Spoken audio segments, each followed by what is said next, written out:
मतलब जीत के लिए सब इतने खुदगर्ज होते चले जा रहे हैं कि उनको कोई सरोकार नहीं कि मुल्क को क्या नुकसान होगा, कौम को क्या नुकसान होगा। पीडीएम ने तहरीक अदम एतमाद को कामयाब बनाने के लिए सर जोड़ लिए। हुकूमत ने पेट्रोलियम मसनूआत की कीमतों में बेमिसाल इजाफा करते हुए जो कीमतें हैं आइंदा 15 रोज के लिए 10 से 12 रुपए तक बढ़ा दी हैं। सब्सक्राइब करें और बेल दबाएं ताकि कोई खबर रह न जाए।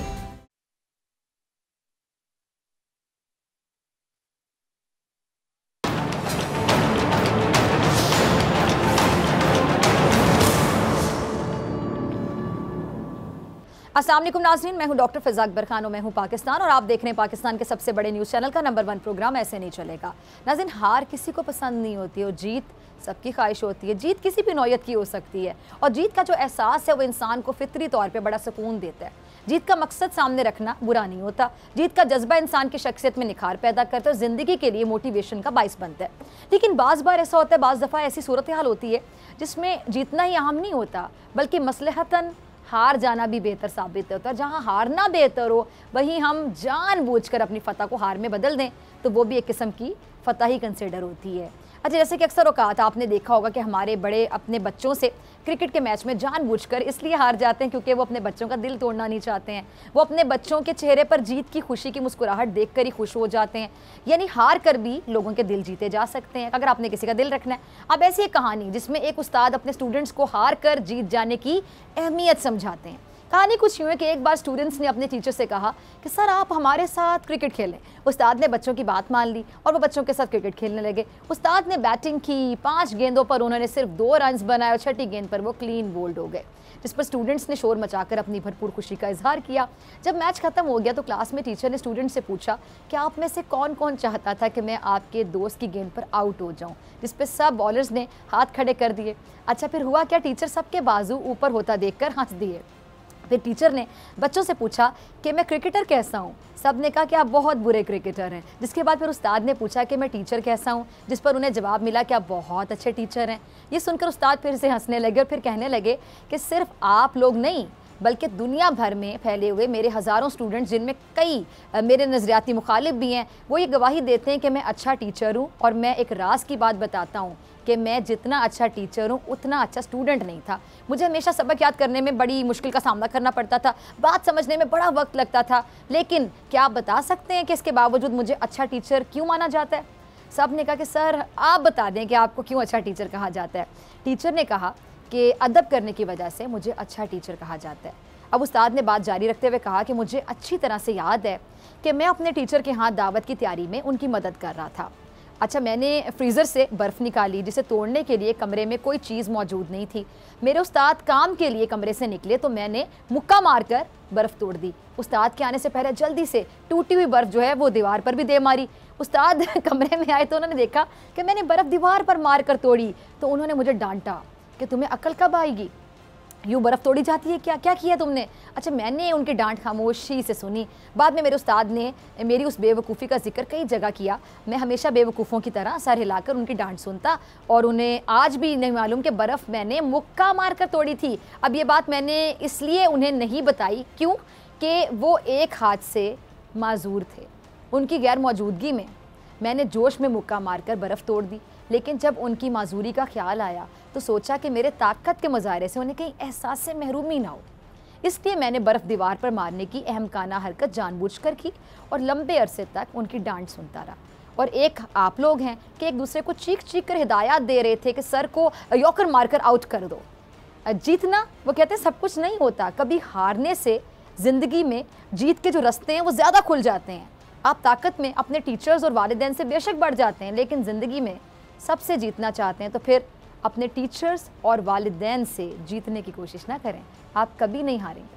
अच्छा जी, और साथ उन्होंने कहा कि अल्लाह पाक आपको हर मैदान में सुरखरू करे और बहुत सी दुआएं दी उस टीचर ने इस लेसन के साथ बच्चों को। अच्छा नाज़रीन, इस कहानी से आपको क्या सबक मिला, आपको क्या लेसन मिला, क्या नसीहत मिली? ये कि हर वक्त जीतना सब कुछ नहीं होता। कई बार हार जाना जो होता है वो जीत से बढ़कर होता है। लेकिन सियासत के शतरंज में हर कोई सिर्फ जीत के लिए चालें चल रहा है और ऐसी वैसी चालें, बहुत बड़ी बड़ी चालें, ये सोचे समझे बगैर कि उनकी जीत से इस मुल्क को कितना नुकसान हो सकता है। मतलब जीत के लिए सब इतने खुदगर्ज होते चले जा रहे हैं कि उनको कोई सरोकार नहीं कि मुल्क को क्या नुकसान होगा, कौम को क्या नुकसान होगा, बस उनको जीतना है और हर हाल में जीतना है, किसी भी तरह जीतना है। मुल्क को नुकसान पहुँचता है पहुँचे, कौम की हार होती है होए, किसी को कोई गर्ज नहीं है। अच्छा, लेकिन हमारे जो रहबर हैं ना, ये जीत के नशे में इस हद तक डूब चुके हैं कि उन्हें शायद मुल्क की मुफाद मेरे ख्याल से नज़र ही नहीं आ रहा, क्योंकि हमारे रहबर अपने आप को आगे रखे हुए हैं, अपनी अना को आगे रखे हुए हैं और इसे कुर्बान करने को तैयार नहीं है, इस अना को कुर्बान करने को तैयार नहीं है, अपनी जीत को हार में बदलने के लिए तैयार नहीं है, भले इससे मुल्क का फ़ायदा ही क्यों ना हो। अब होना तो क्या चाहिए था कि इस वक्त जो संगीन मुआशी बहरान है, बढ़ती हुई महंगाई जिसकी वजह से अवाम बेचारी परेशान है, इससे निजात दिलाने के लिए हमारे रहबर जीत हार को, मुखालिफत को एक तरफ रख के मुल्क का सोचें, सियासी हार जीत को सामने ना रखें, मुज़ाकरात की मेज़ पर बैठ जाएं, सिर्फ और सिर्फ मसाइल का हल निकालने की कोशिश करें। लेकिन हर कोई अपने अपने मफादात, मुकदमात को हल करना चाहता है, मुल्की मसाइल पर किसकी तवज्जो होगी, कौन हल निकालेगा ये बैठ के एक टेबल पे। अब जैसे अपोजिशन सियासी राब्ते तेज़ कर रही है और इन राब्तों में शिद्दत लाने की वजह हुकूमत का खात्मा पहले दिन से चाहते हैं कि हुकूमत चली जाए। अच्छा, जब अपोजिशन अपनी तमाम जो ताकत है इकट्ठी कर लेने के बाद हुकूमत पर हमला करने का इरादा रखती है और ऐसा हमला करना चाहती है जिससे फिर हुकूमत को संभलने का मौका तक ना मिल सके। अब ऐसे में एक सवाल कि अगर अपोजिशन हुकूमत को हटाने में कामयाब हो जाती है तो वो बढ़ती महंगाई को काबू कैसे करेगी? जो ख़जाना खाली है, कर्ज़ों का बोझ है इतना ज़्यादा, अपोजिशन जमातें जो ख़जाना है इसको कैसे भरेंगी, इतने कर्जे कैसे उतारेंगी? क्या इनके पास कोई हल है, कोई सोल्यूशन है, क्या है? अपोजिशन जमातें तो ये दावा करती हैं कि जी हुकूमत ने मुल्क को इस हालत में पहुंचा दिया जिसको कोई भी आने वाली हुकूमत कई साल तक हल नहीं कर सकेगी। तो फिर ऐसे में एक सवाल है कि आने वाली हुकूमत भी महंगाई बढ़ने पर अगर यही कहेगी कि पीटीआई हुकूमत ने मुल्क को तबाह कर दिया, अब हमसे हैंडल नहीं हो रहा, तो फिर अपोजिशन हुकूमत गिराने की सूरत में अवाम को क्या फ़ायदा पहुँचा सकेगी? फिर अवाम ने अगर यही सुनना है कि वो पीटीआई वाले ख़राब करके चले गए, हम क्या करें, हम तो सही करने की कोशिशें करें, फिर क्या फ़ायदा हुआ इतने तमाशे और इतने ड्रामे लगाने का? फिर सवाल ही उठेंगे कि अपोजिशन सिर्फ और सिर्फ एक कुर्सी चाहती थी जिसके ऊपर लिखा हो बड़ा बड़ा इक़्तिदार की कुर्सी। इनको अपोजिशन बेंच नहीं अच्छे लगते थे, इक़्तिदार वाली कुर्सियाँ अच्छी लगती थी। और हर कोई महंगाई पर सिर्फ अपनी अपनी सियासत चमकार है। अब जैसे आलमी मंडी में तेल की कीमतें बढ़ने की वजह से पाकिस्तान में भी एक बार पेट्रोल की जो कीमत थी उसमें इजाफा और होना था। उसके बाद जी मुल्क की तारीख में पहली बार फी लीटर पेट्रोल की कीमत जो 159 रुपये 86 पैसे की बुलंद तरीन सतह पर पहुंच गई है। अब हुकूमत तेल की कीमतों के बढ़ने की जो वजह है, हुकूमत कह रही जी आलमी महंगाई ही इसकी वजह है, लेकिन हुकूमत की आप समझ लें कि बैड लक कि वो पहले ही महंगाई की वजह से अवामी हल्कों और अपोजिशन के निशाने पर है और अब एक बार फिर से ऐसे हालात में पेट्रोलियम मसनूआत की कीमतों में इजाफे से हुकूमत पर पहले से भी ज़्यादा तनकीद हो रही है। इसको बैड लक ही कह सकते हैं ना। अच्छा, इससे पहले ओगरा की समरी में 12 रुपये 3 पैसे फी लीटर इजाफे की जो तजवीज़ वज़ीर-ए-आज़म ऑफिस को मौसूल हुई थी और ये तजवीज़ IMF की शराइत के मुताबिक दी गई थी। और ज़राए का कहना है कि वज़ीर-ए-आज़म इमरान खान साहब ने पेट्रोल की कीमतों में इजाफे की जो समरी है नज़रसानी के लिए वज़ारत ख़जाना को वापस भेज दी थी और उस वक्त वज़ीर-ए-आज़म साहब ने यह कहा था कि पेट्रोल की कीमतों में इतना इजाफा नहीं कर सकते, लेकिन इसके बावजूद हुकूमत की तरफ से अवाम पर पेट्रोल बम गिराते हुए पेट्रोलियम मसनूआत की कीमतों में एक बार फिर से इतना ज़्यादा होशरुबा इजाफा कर अब अपोजिशन पेट्रोल की जो बढ़ती हुई कीमतें हैं उसको IMF के मुआहदे का नतीजा करार दे रही हैं। और अब जाहिर बात है अपोजिशन के पास तो ये वो वाली गोल्डन अपॉर्चुनिटी कि इसको जितना वो कैश करवा सकें वो करवाएंगे, यानी खुलकर रज कर तनकीद करेंगे हुकूमत पर। अब इसलिए वो अपोजिशन पहले से भी ज़्यादा हुकूमत के खिलाफ सरगर्म हो गई है और कहते हैं एक मौका मिल गया, वो ऑलरेडी इस मौके की तलाश में थे, उनको मिल गया। अब इसको आप अपोजिशन की तनकीद के हवाले से गुड लक कह लें। अब इस वक्त जहांगीर तरीन साहब भी काफ़ी सरगर्म दिखाई दे रहे हैं और वो भी महंगाई पर हुकूमत से कोई मुतालिबा कर रहे हैं। ज़रा चलाइएगा क्लिप तरीन साहब का।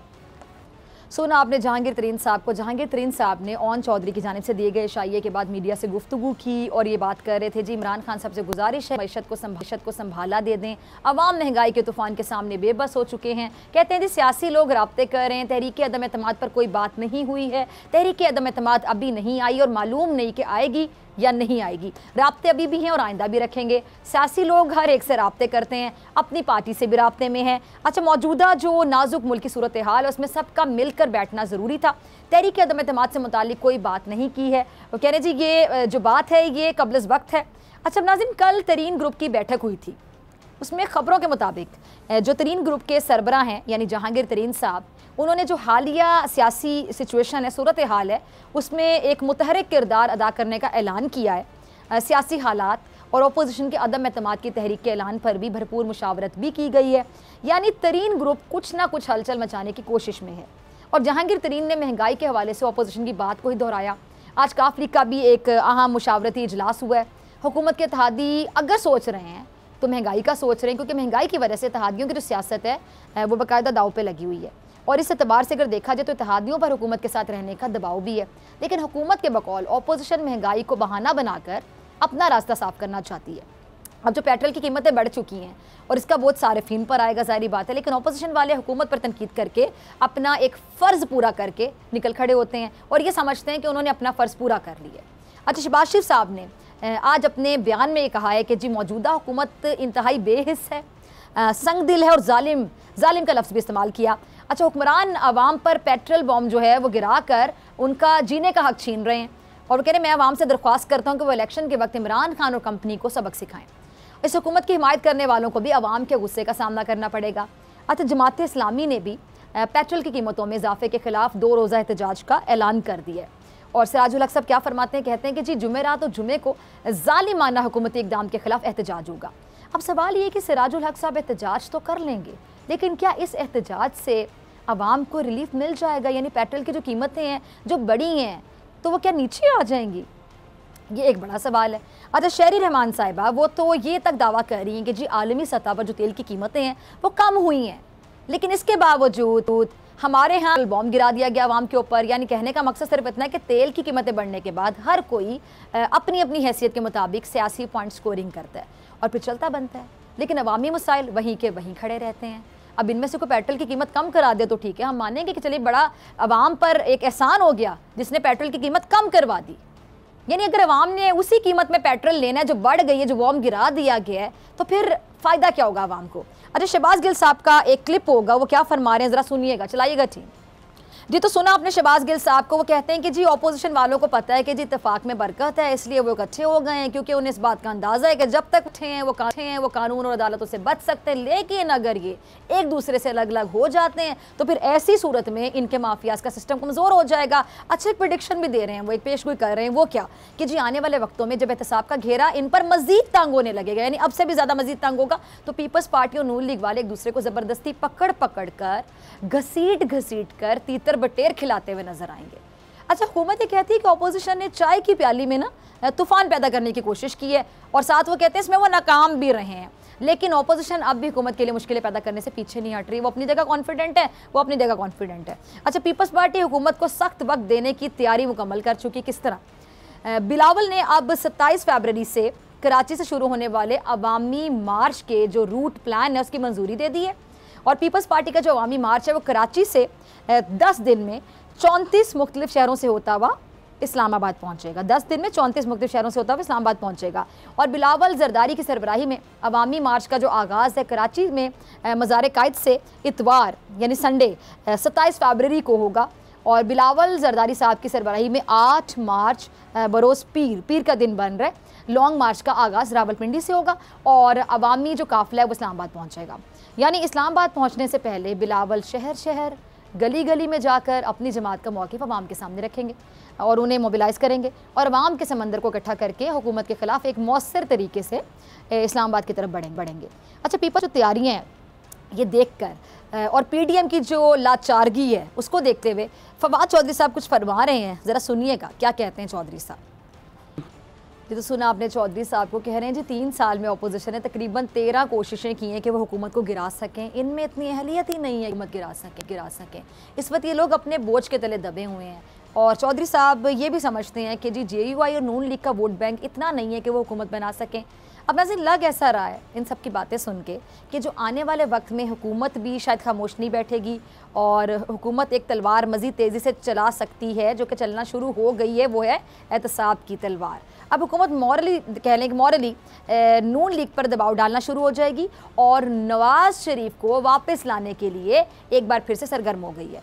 अच्छा, अटॉर्नी जनरल पाकिस्तान खालिद जावेद खान ने नवाज़ शरीफ के जो डॉक्टर हैं उनको ख़त लिख दिया है और अटॉर्नी जनरल ने जो ख़त है वो लंदन हाई कमीशन के ज़रिए लिखा है, जिसमें कहा यह गया है कि हमें ये आगाह किया जाए कि पाकिस्तान के डॉक्टर्स कब आपसे मिलकर नवाज शरीफ साहब के मेडिकल रिकॉर्ड का जायज़ा ले सकते हैं, यानी मेडिकल जो रिकॉर्ड है उसका बाकायदा जायज़ा ले सकते हैं पाकिस्तान के डॉक्टर्स। और डॉक्टर्स की आपसे मुलाकात 22 फरवरी से 13 मार्च के दौरान जो है वो स्केड्यूल की जाए।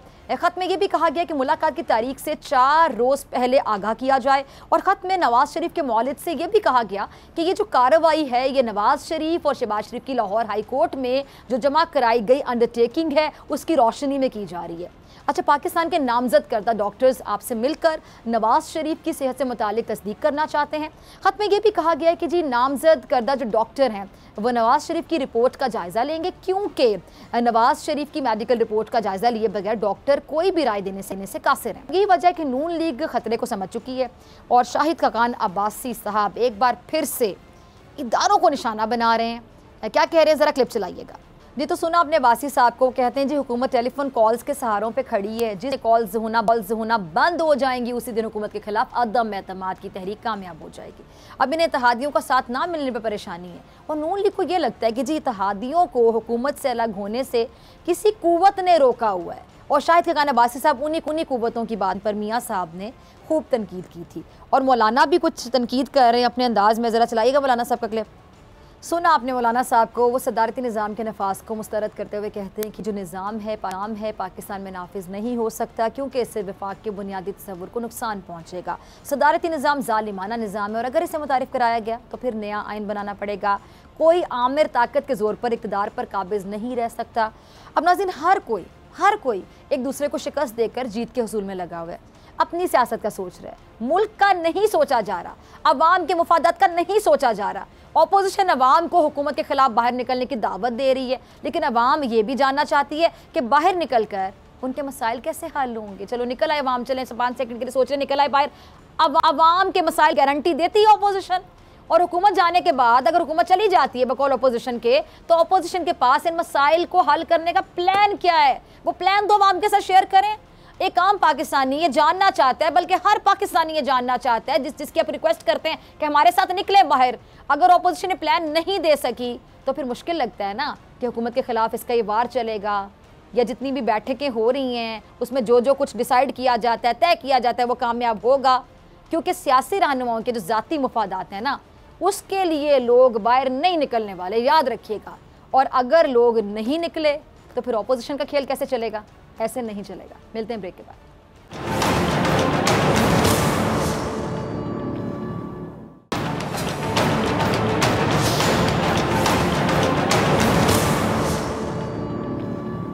वेलकम बैक नाजरीन। पीडीएम ने तहरीक अदम एतमाद को कामयाब बनाने के लिए सर जोड़ लिए हैं और मौलाना फजलुर रहमान साहब तमाम जमातों से राब्ते भी कर रहे हैं। अच्छा, जबकि दूसरी तरफ जहांगीर तरीन साहब की ज़ेर सदारत गुज़श्ता रोज़ ऑन चौधरी की रिहाइशगाह पर इजलास हुआ था और ज़राए ये बताते हैं कि ग्रुप के अक्सर जो अरकान हैं उन्होंने हुकूमत मुखालिफ लाहे अमल में नवाज लीग के साथ खड़े होने की तजवीज़ दी है। अब देखना होगा कि जी पीडीएम के सरबराह मौलाना फजलुर रहमान साहब किस हद तक जहांगीर तरीन ग्रुप को अपने मौके पर राज़ी कर पाते हैं। जी, इस पूरी सूरत हाल पर बात करने के लिए मेरे साथ मौजूद मेहमान मौजूद हैं। मौलाना राशिद महमूद सोमरो साहब, सेक्रेटरी जनरल JUIFA। बहुत शुक्रिया राशिद साहब ज्वाइन करने के लिए। मोहम्मद उसामा गाजी, सीनियर एंकर पर्सन एनालिस्ट बोल न्यूज़, आपका भी बहुत शुक्रिया उसामा गाजी ज्वाइन करने के लिए। सबसे पहले मैं आपकी तरफ आना चाहूँगी सोमरो साहब, हुकूमत ने एक बार फिर से जो पेट्रोल की कीमतें बढ़ा दी हैं और मुल्क में महंगाई भी आपको पता है पहले से अरूज पर है, लेकिन पीडीएम महंगाई मार्च को छोड़कर अब अदम एतमाद की तहरीक लाने में लग गई है, तो पीडीएम के प्लान में ये तब्दीली क्यों आई? देखिए, सबसे पहले तो मैं आपका शुक्रिया अदा करता हूँ और मैंने आपके इंट्रो को सुना और बड़ी तवज्जो से सुना।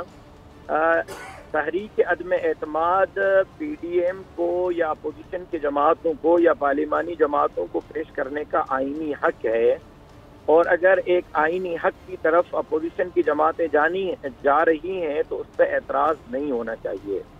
लेकिन आप कह रही हैं कि महंगाई मार्च को छोड़कर अदम एतमाद की तरफ जा रही है, तो ऐसी कोई बात नहीं। महंगाई मार्च अभी तक बरकरार है और जमीयत उलमा उस हवाले से भरपूर तैयारी कर रही है और हमारे कारकुन मुकम्मल तैयार हैं और पूरी कुव्वत के साथ जिस तरह हमने आज़ादी मार्च की तैयारी की थी उसी तरह हम महंगाई मार्च की तैयारी कर रहे हैं और अल्लाह के हुक्म से इंशाअल्लाह आज़ादी मार्च से ज़्यादा हम महंगाई मार्च को कामयाब करेंगे और 23 मार्च को इस्लामाबाद पहुंचेंगे। और लेकिन ये नहीं है कि अदम एतमाद हो रही है तो महंगाई मार्च अब कैंसिल हो गई है। महंगाई मार्च भी अपनी जगह पर मौजूद है और उसका शेड्यूल भी बरकरार है। ये हुक्मरान जाली है, नाअहल है, नालायक है और इसने पाकिस्तान को माशी तौर पर तबाह कर दिया है और महंगाई मार्च इस हुक्मरान के खिलाफ है। अगर महंगाई मार्च से पहले अदम एतमाद आ जाती है और अदम एतमाद कामयाब हो जाती है और नाअहल हुक्मरान से कौम को छुटकारा मिल जाता है तो फिर तो जरूरत नहीं होगी इस्लामाबाद जाने की। तो ये इन दोनों बातों में कोई अलग अलग कोई तजाद तो नहीं है। ये बातें बिल्कुल दुरुस्त हैं कि इस्लामाबाद जाना ही नाअहल के हटाने के लिए है और अगर एतमाद से नाअहल हट जाता है तो फिर तो नौबत ही नहीं आएगी इस्लामाबाद जाने की। ठीक है जी। मैं आपकी तरफ दोबारा आती हूँ सोमरोज साहब। उसामा गाजी मैं आपकी तरफ आ रही हूँ। बड़ा उन्होंने क्लियरली बोला कि अगर अदम एतमाद आ जाती है, मकसद इमरान खान साहब को हटाना है और क्योंकि उनको लगता है कि वो नाअहल हुकूमत है, अवाम बेचारी पिस रही है महंगाई में, गुर्बत में। अच्छा जी, अदम एतमाद की तहरीक अगर कामयाब हो जाती, कहते हैं फिर सड़कों में आने की जरूरत नहीं है, फिर अदम एतमाद की तहरीक लाने के लिए इंतजार क्यों किया जा रहा है? तो मरीम नवाज साहब कहती हैं हम तो 24 घंटे भी नहीं दे सकते इमरान खान साहब को। फिर ये जो मिन्नतें तरले की जा रही हैं तहादियों के, वो जिस तरह मुनसलाई साहब ने तो वाजे कह दिया हम इमरान खान साहब के साथ खड़े हैं, तो फिर ये इंतजार किस चीज़ का कर रहे हैं? नंबर पूरे नहीं है, नंबर पूरे नहीं है और नंबर पूरे नहीं हो रहे, ये बात सबके सामने है। अब ये अलग बात है कि बहुत से ऐसे साफ़ी सीनियर बड़े मोतबर साफ़ी हैं जो कह रहे हैं जी मौलाना साहब भी कार्ड अपने नहीं शो कर रहे, अपने करीब तरीन लोगों को कुछ नहीं बता रहे और दीगर लोग भी नहीं बता रहे। कुछ ये कह रहे हैं कि गलत खबरें जानबूझ के फीड कर रहे हैं कि ताकि लोगों को अंदाज़ा ही ना हो कि क्या हो रहा है, क्या होने जा रहा है। लेकिन ये जो हमारे सीनियर साफ़ी हैं जो बड़े करीब भी हैं मुख्तलिफ पार्टीज़ के, वो फिर ये पहले भी कहते रहे जब लॉन्ग मार्च मौलाना साहब ने किया था कि कोई तो बात है कि मौलाना साहब गए हैं, इस तरह नहीं वापस आएंगे या ये तो हुकूमत गई। तो उस वक्त भी हमने यही देखा था। अब देखना यह है कि नंबर गेम्स किस तरह पूरी होती हैं, लेकिन इससे बड़ी बात यह है कि उसके बाद क्या होगा। देखिए अदम एतमाद की तो बात की जा रही है, उसके बाद के सेटअप की बात नहीं हो रही कि उसके बाद आप क्या करेंगे और किस तरह से फिर हुकूमत चलेगी। देखिए लोगों की जहां तक बात है, यकीनन लोग बहुत ज्यादा तंग है महंगाई से, बेरोजगारी से, आप देख रहे हैं लोग तंग है। लेकिन मुझे ये लगता है कि लोगों को एतबार भी नहीं अपोजिशन पर कि ये आके चीज़ें संभाल लेंगे, ठीक हो जाएंगी, क्या होगा, इमरान खान को माइनस कर देंगे, ये हुकूमत चली जाएगी तो IMF जनाब सारी बातें हम यानी अपनी मनवा लेंगे उनसे, पेट्रोल जो है 160 पे चला गया है ये दोबारा 100 पर आ जाएगा, क्या होगा, किस तरह से उनकी जिंदगी में बेहतरी आएगी। लोगों को वो कॉन्फिडेंस नहीं है जिसकी वजह से मुझे लगता है कि उस तरह से चाहे लॉन्ग मार्च है, अपने कारकुन निकालना और बात है, पब्लिक की उस तरह से सपोर्ट अभी नहीं मिल रही। ठीक है। अच्छा सोमर साहब, आपने उसामा गाजी साहब को भी सुना। अब ये आप लोगों को जो कौमी असम्बली में सेनेट में शिकस्त हुई है, हुकूमत के तमाम जो बिल्स हैं वो मंजूर हो गए हैं, अगर अदम एतमाद की तहरीक भी नंबर कम होने की वजह से नाकाम हो जाती है तो फिर अपोजिशन तो बहुत कमज़ोर हो जाएगी। फिर आपके पास अगला जो अमल है या अगली स्ट्रैटेजी आप लोगों ने सोची हुई है? और वैसे भी जिस तरह आप लोग एक दूसरे पर एतमाद भी अक्सर नहीं कर पाते हैं, अब अदम एतमाद की तहरीक के लिए पीपल्स पार्टी शुरू से कह रही थी कि करनी चाहिए, आप लोगों को इतराज़ था, PMLN को भी इतराज़ था, चले आप एक पेज पर आ गए हैं, लेकिन यूसुफ फजल गिलानी सबको आज तक ताना दिया जाता है कि इतने अहम दिन वो गायब हो गए थे। अगर आगे जाके पीपल्स पार्टी आप लोगों का साथ ना दे दे, हालांकि तहरीक उन्होंने आपको कन्विंस किया, तो फिर क्या करेंगे? आज हर एक मान रहा है कि फजलुर रहमान ही पाकिस्तान का वो सियासतदान है जो बड़े अच्छे अंदाज में सियासत कर रहा है और अपने पत्ते अपने वक्त पर खेलता है। लेकिन देखें मौलाना फजलुर रहमान वो वाहिद मौलवी आलिम मजहबी लीडर है जो आईने पाकिस्तान के अंदर रहते हुए बड़े एतदाल की सियासत करता है। वो पार्लियामेंट पर हमले की बात नहीं करता, वो PTV पर हमले की बात नहीं करता, वो आइन से गद्दारी की बातें नहीं करता, वो सिविल नाफरमानी की बातें नहीं करता। वो पुरअमन तरीके से इस्लामाबाद गया था और मुल्क के इस्तेहकाम के लिए गया था और पुरअमन तरीके से बगैर किसी पत्ते को तोड़े हुए वापस आया। अगर किन्हों ने वादा करके वादा खिलाफी की है तो ये सवाल उनसे पूछना चाहिए। मौलाना फजलुर रहमान को तो दाद देनी चाहिए कि मौलाना आइन और पार्लियामान के अंदर रहते हुए इस मुल्क के मजहबी तबके को आईने पाकिस्तान के साथ कमिटमेंट के साथ साथ जो है आगे चला रहे हैं। जहाँ तक आपने बात की कि नून लीग जो है वो अगर नाकाम हो गई या पीपल्स पार्टी नाकाम हो गई तो क्या होगा। देखें ये पहले दिन से रोड की सियासत, अवाम को शऊर देने की सियासत मौलाना फजलुर रहमान साहब ने की। 15 मिलियन मार्च मौलाना फजलुर रहमान ने किए, आज़ादी मार्च मौलाना फजलुर रहमान ने किया। ठीक है। अच्छा एक मौके पीपल्स पार्टी के हवाले से भी था मौलाना साहब का, उसामा भाई वो कहते थे कि जी ये एस्टेब्लिशमेंट से शायद कोई डील हो रही है, अंदर खाते को डील हो रही है, तो अभी इस मौके में इसका मतलब है कि तब्दीली आ गई है क्योंकि अब एस्टेब्लिशमेंट तो फिर पीपल्स पार्टी के साथ नहीं रही होगी मौलाना साहब के बकौल। देखिए सियासत में यही सब कुछ हो रहा होता है। देखिए मौलाना साहब को एक जो बड़ी जीत मिली वो यकीन खैबर पख्तूनख्वा के बल्दियाती इलेक्शन का पहला मरला वहाँ पर मिली, लेकिन जब से इलेक्शन हुए 2018 के तब से सिर्फ नाकामियाँ मौलाना साहब को मिली, धोखे मिले, फ्रॉड मिले, दगाबाजी मिली। एन वक्त पर जनाब मौलाना को इस्तेमाल करके जनाब उन्होंने बिल्कुल साइड पर कर दिया। पहले दिन मौलाना साहब कहते थे पार्लियामेंट में ना जाओ, वो जनाब सब लोग गए और फिर वो कहते हैं जी इस्तीफे दो, किसी ने, नून लीग ने इस्तीफे नहीं दिए, पीपल्स पार्टी किसे गिला तो अपनी जगह। अब भी अगर आप देखें उनकी स्ट्रीट पावर यानी देखा जाए तो धोखा मौलाना सबके साथ होता रहा ना हर दफा, और वो बेचारे मुझे लगता है धोखा खाते हैं, कि वो कहते हैं कि चलो फिर इस दफा देख लेते, इस दफा देख लेते। अब देखिए ना कि जिन पार्टीज के बारे में वो कहते रहे कि जी जी इलेक्शन ही गलत है, जाली है, हुकूमत जाली है, ये गलत है, वो पार्टीज जो उस जाली हुकूमत के साथ देती थी उस हुकूमत में काबीना में है, अब भी मौजूद है। हाँ। अब मौलाना साहब उनसे मिल भी रहे हैं, इसका मतलब है कि मौलाना साहब ने भी यू टर्न लिया कि नहीं अच्छा वो काम नहीं हुआ, चलो इनके पास जाकर बैठकर बात कर लेते हैं, MQM से भी बात कर लेते हैं, हम जनाब काफ लीग से भी बात कर लेते हैं, जो उस हुकूमत का हिस्सा है, जो उस जाली, बकौल मौलाना साहब, जो जाली पार्लियामेंट, जाली इलेक्शन, जो सब कुछ गलत हुआ उसके तहत जो बने और हुकूमत का उन्होंने साथ दिया, अब 3.5 साल साथ दे दिया, अब वो उनसे साथ छुड़वाना चाह रहे हैं। तो ये भी मौलाना साहब की जो सियासत में, उसको आप चाहे हकीकत पसंदी कह लें, जो भी कह लें, वो ऑपोजिशन वालों का मौक़िफ़ ही आता है, पीपल्स पार्टी, PMLN, कहीं से भी बात करें, JUI, किसी भी पार्टी से, कि जी वो कहते हैं ऑपोजिशन के बकौल कि इत्तेहादी इतने तंग हैं कि इत्तेहादी इस टाइम पे खुद उनको छोड़ना चाहते हैं। आप भी ऐसे कुछ इत्तेहादियों को जानते हैं? जी, मैं बड़े और से सुन रहा था उसामा भाई को।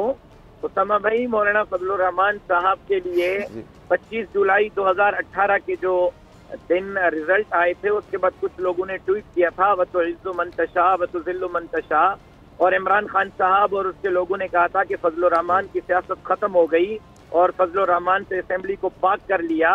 लेकिन यही फजलुर रहमान है जो आज इमरान खान और उसकी पूरी टीम के खिलाफ दर्द सर बना हुआ है। और बड़ी खूबसूरती के साथ मौलाना साहब ये 3 साल अपनी सियासत को लेकर चले हैं कि इस वक्त वो पूरी अपोजिशन के जमातों को लीड कर रहे हैं, और इमरान खान के बंदे और खुद शेख रशीद साहब टीवी चैनल पे बारहा कह चुके हैं कि बहरहाल डेंट हमें डाला है तो फजलुर रहमान ने डाला है।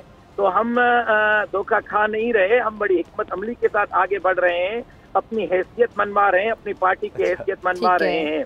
जहाँ तक रही बात जी इत्तेहादी डरे हुए हैं और इत्तेहादी जो है वो परेशान हैं, ये तो इत्तेहादियों को फैसला करना है कि उन्होंने अपने 2-3 मिनिस्ट्रियों पर अपने इक़्तिदार को तूल देना है कि या अब पाकिस्तान के लिए फैसला करना है। क्योंकि ये बात अब इत्तेहादियों को समझ में आ जानी चाहिए कि इमरान खान और पाकिस्तान इकट्ठे नहीं चल सकते। अगर इमरान खान मजीद इस मुल्क पर मुसल्लत रहता है तो स्टेट बैंक के गवर्नर ने खुद स्टेटमेंट दिए कि मुल्क माशी तौर पर दिवालिया निकल चुका है, मजीद कितना इस मुल्क का दिवालिया निकाला जाएगा। तो अपोजिशन के जमातों को भी 1.5 साल के बाद फिर जो है इलेक्शन में जाना है, तो इत्तेहादियों को भी इलेक्शन में जाना है, उन्होंने भी अवाम से वोट मांगना है, वो किस मुंह से अवाम से वोट मांगेंगे। तो ये तमाम चीजें इत्तेहादी जमातियों के सामने हैं और वो उसको सामने रखते हुए फैसला करेंगे। और मैं पुर उम्मीद हूँ कि इंशाअल्लाह अज़ीज़ ये जो अभी नई डेवलपमेंट हुई है, इस डेवलपमेंट के तहत इत्तेहादी जमातें जो है वो अब हुकूमत से बाहर निकलेंगी और इमरान खान से जान छुड़ाने के लिए, पाकिस्तान के लिए और पाकिस्तान की बेहतरी के लिए अच्छा फैसला करेंगी। आगे वाले सेटअप के लिए उसामा गाजी साहब ने बात की कि आगे क्या होगा, पेट्रोल पीछे आएगा नहीं आएगा, सूरत हाल कहाँ जाएगी। देखें, अब तो आग लगी हुई है, पहली फुर्सत में तो आग को बुझाना है, उसके बाद फैसला करना है कि नई तामीरात कैसे होगी। इस वक्त तो मुल्क दिन ब दिन बदहाली की तरफ बढ़ता हुआ जा रहा है। हमने मुल्क को मजीद बदहाली से बचाना है, मजीद माशी तौर पर जो हम ब्रेक का भी कहा जा रहा है, सुमर साहब, ठीक है, वक्त की कमी है। उसामा गाजी, आपका मैं लास्ट कमेंट चाहूंगी, जैसा कि सुमर साहब ने कहा कि इत्तेहादियों को अब बात ये समझ जानी चाहिए, तो इससे ये बात समझ आई है मुझे कि अभी तक इत्तेहादियों को इनकी बात समझ नहीं आई। बलूचिस्तान आवामी पार्टी इत्तेहादी है, कहती है हमें एक वजारत और मिलनी चाहिए। मुनिस सलाही साहब कहते हैं सब तमाशा लगा हुआ है। काफली का ये जवाब है। MQM कहती है हम जमहूरियत के साथ हैं, और वो क्या सिंध की जमात पीपल्स पार्टी हुकूमत के साथ जाएंगे, इस हुकूमत को छोड़ के, तरीके इंसाफ को छोड़ के, और वो सिंध का साथ देंगे। सिंध की पीपल्स पार्टी का 13 साल से जिसको वो कहते हैं जी जुल्म कर रही है, और ये जमातें, मैं उनका सिर्फ आपको मौक़िफ़ रख रहा हूँ, ये इत्तेहादी है जो यानी अब इसको छोड़कर जाएंगे। मैं तो उनके सिर्फ आपको स्टेटमेंट सामने रख रहा हूँ कि जो कहते हैं जी हम रियासत के साथ हैं, तो अब उन्होंने फैसला करना है, देखते हैं। ठीक है, दोनों मेहमानों का बहुत शुक्रिया। नाज़रीन, आपसे मुलाकात होगी इस ब्रेक के बाद।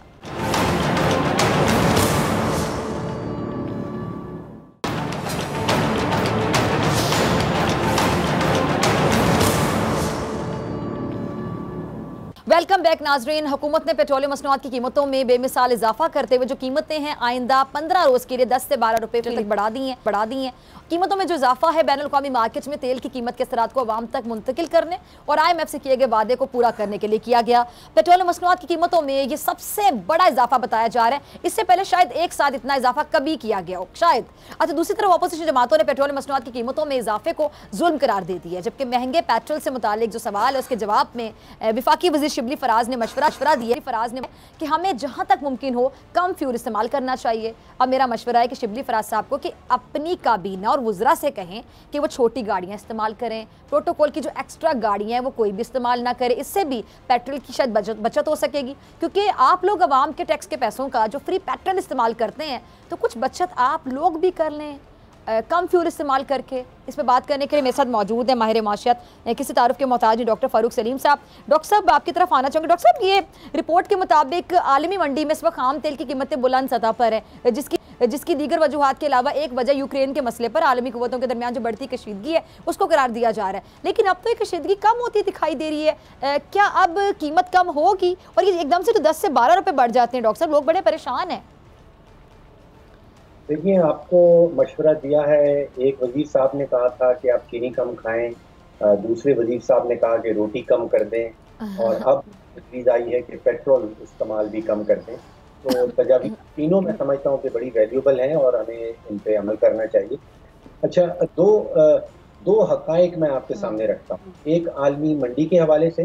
देखिए, 2014 में आलमी मंडी में तेल की कीमत 96 पर बैरल थी, आज भी $96 पर बैरल। तो 7 साल पहले जो कीमत थी आज भी वही कीमत है। आलमी मंडियों में कीमत तेल की नहीं बढ़ी। अगर हुकूमत हमें ये बता रही है तो ये हकीकत के खिलाफ है। $96 बैरल 2014 में थी और आज भी 2022 में दोबारा से $96। दूसरी हकीकत है पाकिस्तान की कीमत के हवाले से। 2014 में पाकिस्तान में 82 रुपए फी लीटर था और आज 160 रुपए फी लीटर।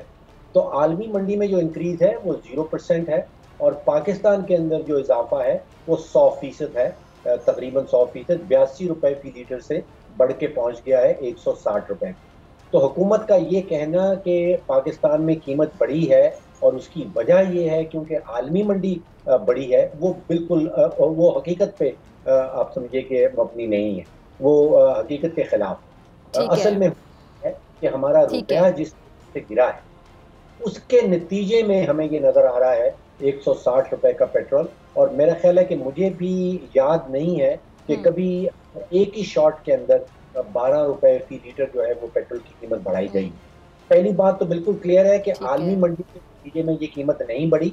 ये कीमत बढ़ी है हमारी अपनी हुकूमत की पॉलिसीज के नतीजे में, जिसके नतीजे में रुपया इतनी तेजी से गिरा है। सही है, ठीक है। अच्छा डॉक्टर साहब, हुकूमत का मौक़िफ़ है जी तेल की कीमतों में इजाफे के अलावा उनके पास कोई ऑप्शन ही नहीं है, कुछ चारा ही नहीं है, यानी हुकूमत अपनी बेबसी का इजहार कर रही है। अब ढके छुपे अल्फाज में अगर कहा जाए तो क्या मौजूदा हालात में कोई भी हुकूमत होती तो पेट्रोल की जो कीमतें हैं वो इसी तरह बढ़ती? ये जो अभी हो रहा है या मौजूदा हुकूमत की जो पॉलिसीज़ हैं या जो IMF की शराइत हैं वो तेल की कीमतों में इजाफे की वजह हैं? देखिए, 2018 का जो PTI का मंशूर है उसमें बड़े वाज़े तौर पे लिखा गया है कि पाकिस्तान के प्रॉब्लम्स क्या हैं और साथ ही साथ ये भी दिया गया है कि प्रॉब्लम्स के हल क्या हैं। वो कोई 61 या 64 बात पे मुश्तमिल है वो मंशूर, और उसमें लिखा गया है कि इन प्रॉब्लम्स के हल जो हैं वो इस्लाहात में है। आपने पेट्रोलियम के सेक्टर में इस्लाहात लानी है, आपने FBR के सेक्टर में इस्लाहात लानी है, आपने पब्लिक सेक्टर एंटरप्राइजेस के सेक्टर में इस्लाहात लानी है। देखिए, इस्लाहात लाई गई, उनकी तरफ कोई कदम नहीं उठाया गया। तो अभी जो बोझ आपके और मेरे ऊपर और बाकी 22 करोड़ आवाम के ऊपर पड़ रहे हैं वो हुकूमत तो कुर्बानी का बकरा नहीं। वो कहती है कि आज पेट्रोल की कीमत हम बढ़ा रहे हैं बिकॉज आलमी मंडी बढ़ गई है, तो ये कुर्बानी का बकरा ढूंढ लिया उन्होंने। अगर की कीमत बढ़ती है तो वो कह देंगे ये रुपया की वजह से बढ़ गई है, तो कुर्बानी का बकरा ढूंढ लिया। यहाँ कुर्बानी के बकरे के ऊपर फोकस की बजाय अगर पॉलिसी के ऊपर फोकस किया जाए तो कुछ प्रॉब्लम जो हैं जो आपके और मेरे ऊपर बोझ हैं उनमें कमी लाई जा सकती है। अच्छा डॉक्टर साहब, मैं सॉरी आपकी बात काट रही हूँ, बल्कि आपकी बात मुकम्मल ही होगी। डॉक्टर साहब, ये इतने जो वजारत ख़जाना है, मेरे ख्याल से इस पीटीआई की हुकूमत में इन 3.5 सालों में जितना इस कुर्सी पर चेहरे चेंज हुए, कभी कोई वज़ीर ख़जाना आ गया, कभी कोई मशीर ख़जाना आ गया, इतने किसी भी वजारत में तब्दीलियाँ नहीं हुई हैं चेहरों की या बंदों की सूरत में। ये चेहरे तब्दील होते गए, नाम तब्दील होते गए, लेकिन कोई भी शायद हुकूमत को मुतमईन नहीं कर सका, आवाम को मुतमईन नहीं कर सका, अच्छा परफॉर्म नहीं कर सका। अभी जो पॉलिसी की आप बात कर रहे हैं, अब इतने लोगों को आपने आजमाए हुए को आजमा लिया, वो जो हफीज शेख साहब है वो भी आजमाए हुए थे, अभी जो हैं वो भी आजमाए हुए ही हैं, मतलब एक्सपीरियंस्ड हैं, तजर्बाकार हैं। तो फिर क्या वजह है कि मतलब कोई भी अच्छा परफॉर्म नहीं कर पा रहा? इसका मतलब है कि ये वजीर खजाना या मुशीर खजाना, इससे बढ़ के कोई और मसला है, रूट कॉज कुछ और है जिस पर ध्यान नहीं दिया जा रहा, इसको इग्नोर किया जा रहा है, निगलेक्ट किया जा रहा है। देखिए 2018 में तो हमें बताया गया था कि 200 लोगों पे मुश्तमिल है एक टीम, और ख़ास तौर पे माशी टीम जो है वो बड़ी स्ट्रॉन्ग है। और पिछले 1.5-2 साल से एक अगर वजारत की गारंटी थी तो वो मैं समझता हूँ कि असद उमर साहब को थी कि उन्होंने वजीर ख़जाना जो है वो बनना है।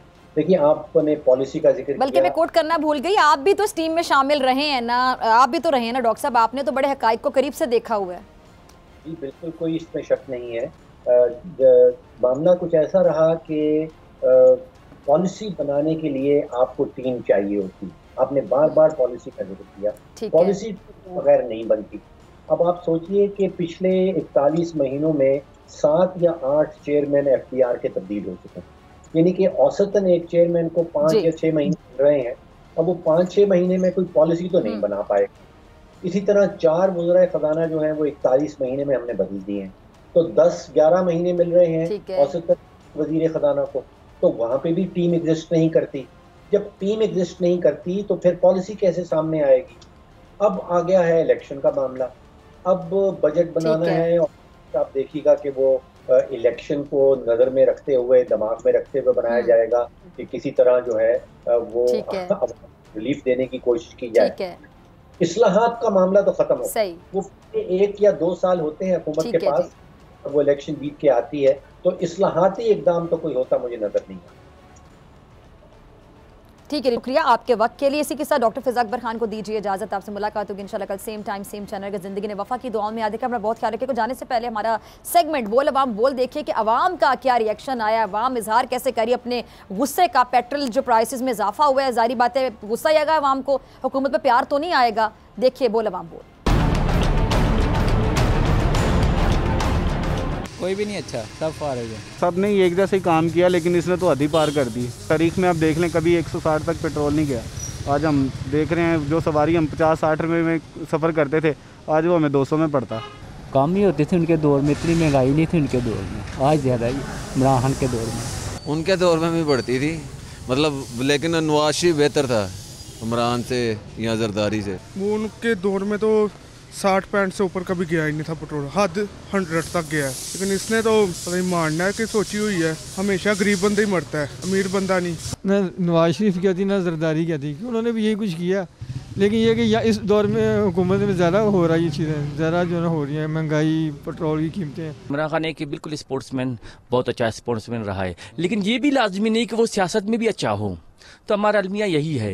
लेकिन नवाज शरीफ और जरदारी कम से कम ये थे सियासत तो जानते थे। जरदारी की हुकूमत थी वो भी इतने ही गए थे, लेकिन नवाज शरीफ की हुकूमत में पेट्रोल की कीमत बहुत नीचे गई, 67-68 के टाइम तक गई। जब ये आए, ये तो ऐसे लग रहा है जैसे कि इससे तो हुकूमत चलने वाली नहीं। अगर बेनज़ीर होती तो ये हुकूमत का हाल नहीं होता। जरदारी पर तो हम इत्माद इतना नहीं करते हैं, नवाब शरीफ फिर भी गुजारा किया। बहरहाल मोहतरमा खुद होती तो शायद ये इतनी तक पेट्रोल की कीमत कभी भी नहीं जाती। बाकी रहा सवाल इमरान खान का, इमरान खान ने कोशिश की है जितनी तक हो सकता है, इसने काम बढ़ाया है, कम नहीं किया है। अगर नवाज शरीफ और जरदारी की अगर हुकूमत होती तो इससे दुगुना कम होता पेट्रोल कीमत। अभी तो बहुत महंगा हुआ है, 160। अभी मोटरसाइकिल हो या गाड़ियाँ हो, सब ने खड़ा किए, साइकिलों पे निकले हुए हैं।